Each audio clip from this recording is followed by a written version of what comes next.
Lots going on in this workshop update then, but of course all of it is V8 related.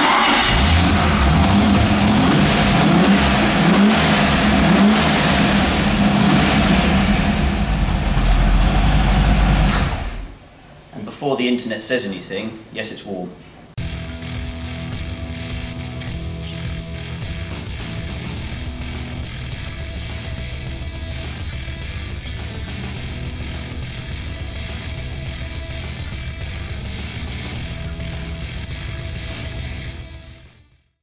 Okay, so it's been many years since we've seen this old beast, the engine test bed. Been chatting to Chris, I think he said he built it circa 30 years ago. We may have even pinpointed it a bit older than that by an employee that was here and actually built it. We've recommissioned it a bit, put all new dials in, I've rewired it, still got a little bit to tidy up and a blanking plate across here. However, we've got this 3.9 stage 1 engine here, which we're just doing a bit of testing on, just got the carburetor set up on our ignition setup obviously, and we're now about to install a fuel injection system onto it.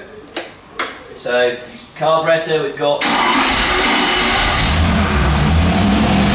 nicely tuned up, fresh engine we're sitting at about 2.7 CO and about low 500 hydrocarbons, which for a fresh build is nice. We normally see things settle down a bit once obviously the rings have bedded into the bores and the holding marks have bedded in. So yeah, I think what we'll do is we've done a few watt cycles on this. Everything's really good. Emissions are good, lambda's good as well. So Holly will now fit the injection system on this. We'll probably in this workshop update run it back up with the injection system on as well. Hopefully, if we get enough time to do all that. Fine, we'll just invent an Where are we going to go now? Somewhere else. Engine bay. To the engine bay. Engines then. Holly is busier than ever still. These two directly behind me were explained in the last video and they haven't progressed anywhere, so we won't talk about them. This engine was seen in the last video, however was not built up as much as this. This is for the Red MG BGT Sebring. So the original engine's been pulled out now, and all the covers and ancillaries have been cleaned and are now applied to the engine. This should really be in the engine, in the car, road tested, back to the customer, and the customer should be enjoying it. However, as pointed out in the last video, the input shaft on this LT77 had loads of input play, and the customers opted to go for one of those fabulous Mazda 5-speeds that we do. However, that's on back order at the moment, so we're just on hold on that project, so the engine sits here. This engine is a 3.9. I've forgotten the cam spec, so I'm going to go and have a look while you zoom in on it, Steve. Where is he? It's a Piper 270 camshaft with stage 1 cylinder heads and is for a Dax Rush kit car. So again, we're just cleaning up the original intake manifold, and the carburetor is just being rebuilt for that. It's on metal block carburetor already, so we're just doing a rebuild on it. And then that will be ready to be sent off to the customer.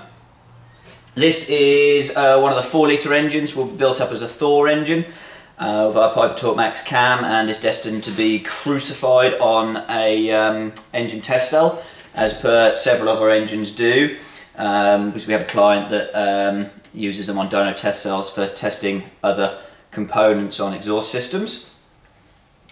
This one here is a 3.9. In the last video we were talking about a Defender 90 ragtop out the front, and this is the 3.9 block now ready for build up for that vehicle. So should in the next 1-2 days pull the engine out of that. We're not quite ready for that stage yet because we're just trying to manage space and workload. We've not pulled the engine out yet. However, Holly can now at least start assembling the engine in readiness for that. Once he's finished building that one and finished bolting everything onto that one and changing over the carburetor to injection system on the engine test bed. Doing all the other things we told him to do. It's all fine. 8-day week, busy, aren't we? 8-day week. 8-day week? Yeah. Well, you're having a couple off, are you? Yeah. There's quite a bit of core material down here. That has grown. The shelves still aren't built, like I mentioned in the last video, but I've got a plan for that. I've ordered somebody. Ordered somebody? Yeah. Isn't that a bit dodgy? No, no, no. I've found someone on the internet. That doesn't help. So, yeah, hopefully we'll get some shelving and start stripping in some of the core material we've got, because last count we had 22 engines to strip down. Is that all? Yeah, it's an afternoon's job for you, isn't it? Well, maybe half an afternoon. Right, so that pretty much concludes in here. This engine is the Discovery 2.1, hasn't changed since the last video, but the Discovery 2 is now here. The engine has now been pulled, so all the parts are now being cleaned up and painted, etc., ready to go onto this engine, so it can then go back into the car. Yeah, hopefully the next workshop update that'll be done. Let's go outside and look at that P5. Right, the P5 is looking gorgeous under here, as it is everywhere else. Engine's all now in. Steve's done a setup. We've just got to sort throttle cable out. It's just a little bit long, so we've just got an adjustment to do in the passenger footwell on that. Put another clamp on the end of the cable. However,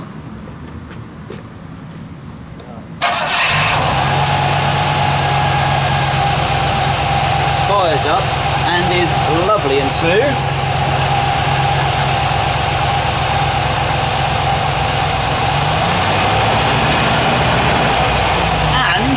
As would be expected, it's not billowing blue smoke out of the exhaust now.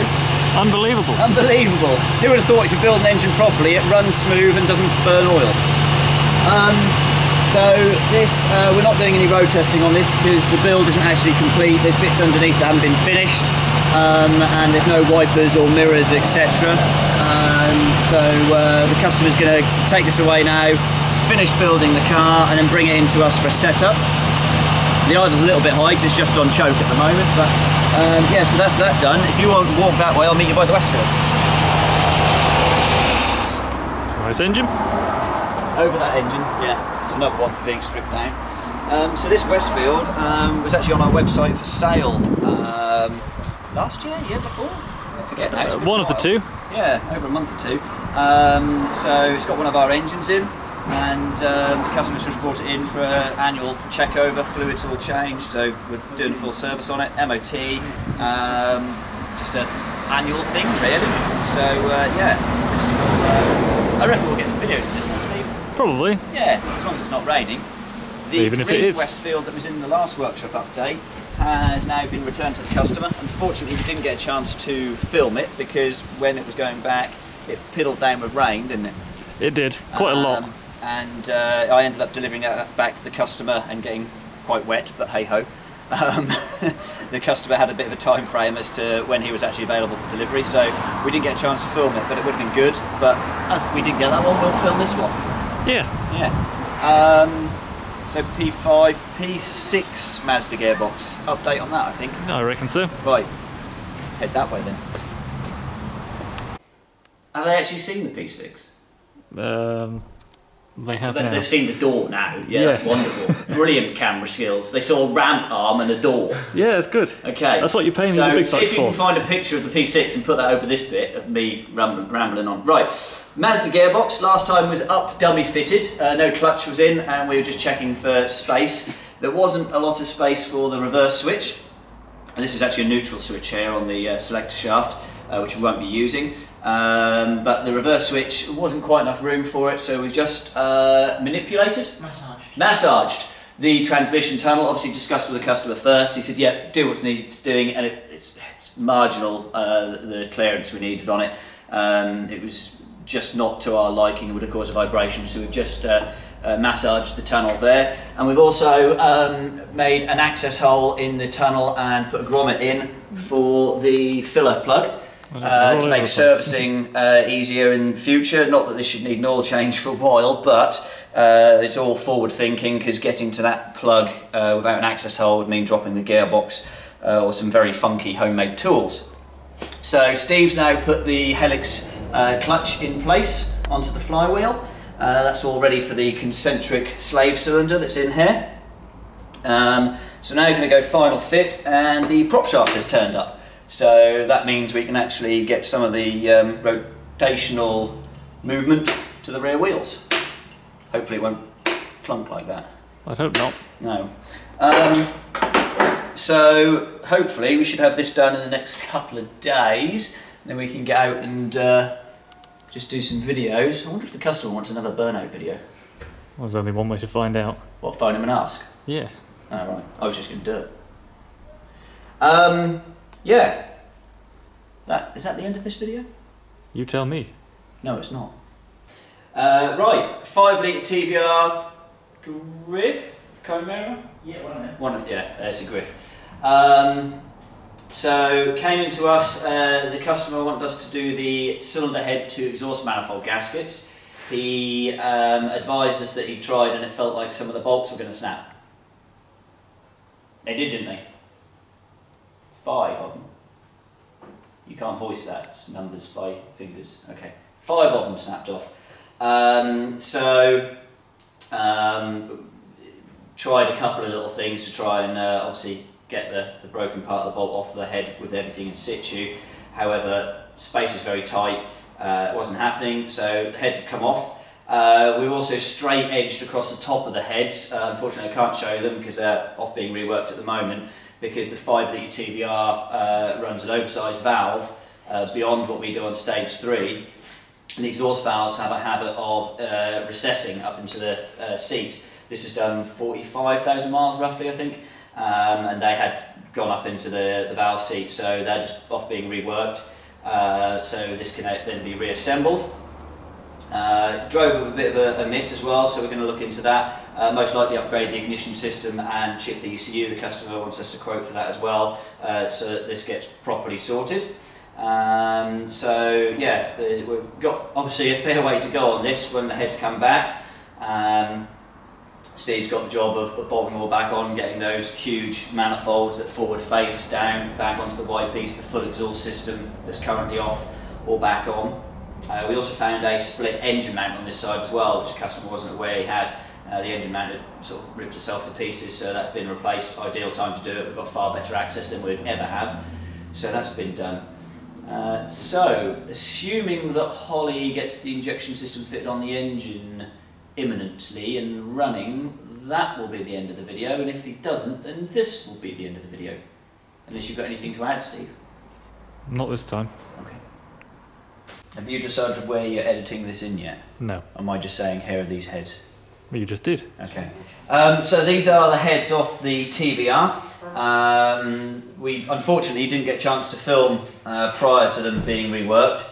But as previously explained, the heights were all over the place. We actually, when we put the straight edge across them, we had up to 40 thou, which is pretty much a millimetre, or just over a millimetre gap. So now with the straight edge across, I've got no rocking, and all of these valves are within a couple of thou. We can get a feeler gauge just under this one by a couple of thou, so they're now well within tolerance and ready for refit, because the exhaust bolts had broken off as well, have now been extracted and helicoiled. So that's good. So all Steve's now got to do is whip them back on, which I've heard is a 5-minute job, isn't it, Steve? All he's got to do. Yeah. Famous words. So we'll probably get some photos and do a timeline on our Facebook page of that job going on. But that's the last bit to film for this video section, isn't it? I'll say yes. Okay. I don't know. You'll think of something else, no doubt. Probably. You're not happy though, are you? I'm not happy. I'm never happy. That's what's in the background. Bloody appears. We'll call it static. Yeah. Car wash static. Okay. Anyway, so Westfield's now all MOT. Steve's been over it. Steve, did you change the diff oil in the end? Diff oil was good. So the diff oil was all good, nice and clean. I couldn't remember what he told me. The gearbox oil was quite dark in colour, so we drained it out, given it a change. Obviously advised the customer that really, after a certain amount of mileage again, that ought to be checked, because if it goes dark again quite quickly, it means things in the gearbox are breaking up and not in good condition. We've given the engine a setup in the workshop. The customer is experiencing certain flat spots, so you've set it up with GoPros, haven't you? At least 3. At least 3. We're going to fire it up. get a little bit of temperature in it, I'll put the bonnet back on and go for a road test. But you're staying here, you're not coming over the camera, are you? Well, it's hard to keep a metre apart in a Westfield. It is, isn't it? Yeah. So we're quite busy at the moment. So yeah, I'll put the bonnet on and then we'll head out once it's got a bit of temperature in it. Alright, see you later.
the engine stand quick, wouldn't he? Well, I hope so.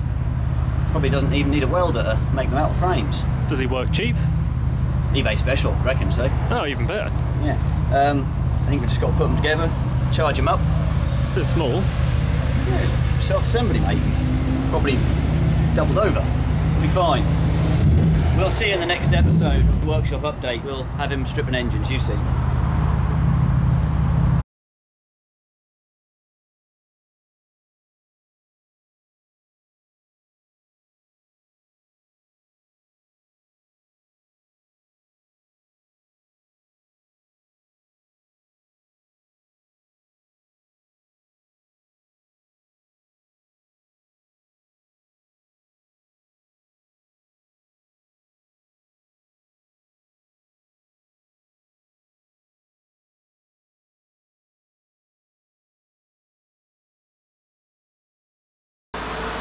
Should we wait for that delivery driver to do his thing?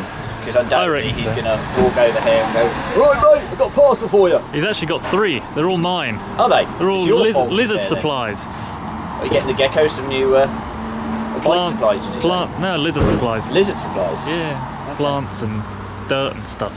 Dirt? You bought dirt? Yeah. Don't you dig it out of the ground? No. I would. It's a pampered little thing. You bought dirt? Yes. Because you can't have fertilisers and stuff in there. Oh really? Yeah. It has to be plain dirt? Yes. No sand? No sand. No lime? No fertiliser? No clay. No clay? No fun? No random oil from... Just dirty dirt? Just, yeah. Jungle dirt. Jungle in a dirt? bag. Imported from? The jungle.